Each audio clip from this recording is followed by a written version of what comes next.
3 of them. It's really big. So the point is, you as people in your workplace, if there's a bad attitude, everybody got a bad attitude, maybe you're the one who's got to change that attitude. That's the responsibility that comes with learning to be a metaphysician or a light worker. You have to rise to the occasion. It's not always easy, it's demanding.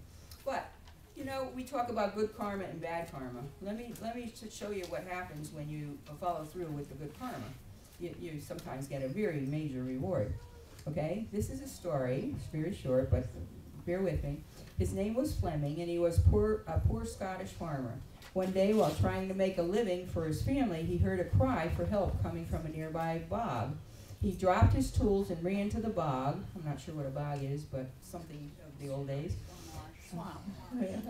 For your hogs? I don't know.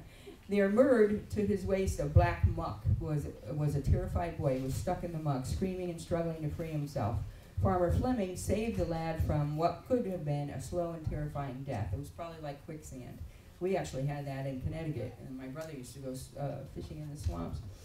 The next day, a fancy carriage pulled up to the Scotsman's sparse surroundings, because he was very poor. An elegantly dressed nobleman stepped out and introduced himself as the father of the boy Farmer Fleming had saved. "I want to repay you," said the nobleman. "You saved my son's life." "No, I can't accept money for payment for what I did," the Scottish farmer replied, waving off the offer. "No, no, no." At that moment, the farmer's own son came to the door from the family hovel, which is a very poorly made little kind of like a shed that they live in. "Is that your son?" the nobleman asked. "Yes," the farmer replied proudly. "I'll make you a deal," he said.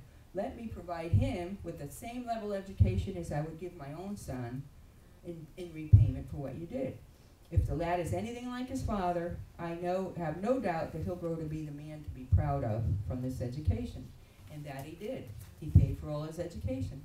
Farmer Fleming's son attended the very best schools and in time graduated from St. Mary's Hospital Medical School in London and went on to become known throughout the world as the noted Sir Alexander Fleming, the discoverer of penicillin. Years later, the same nobleman's son who was saved from the bog was stricken with pneumonia.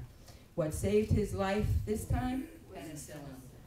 So, had the nobleman not educated the farmer's son, the penicillin might not have been developed. The name of the nobleman was Lord Randolph Churchill. His son's name was Sir Winston Churchill. Someone once said, "What goes round comes round."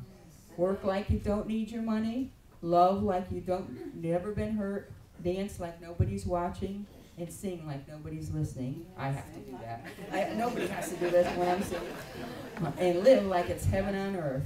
Send this to, tell this to your friends, because this is something that we all, that little deed of saving that little boy from the quicksand is what ended up going round full circle. And of course, Oprah says, play it forward. However you want to use the terms, play it forward, good karma, but please do your light work and enjoy life, because this is what Harmony is all about, and this is what Donna Jean stood for when she did all of her own work.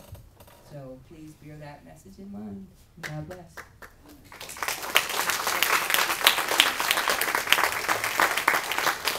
Please join us with Minister and Trainee Cherie again for the meditation.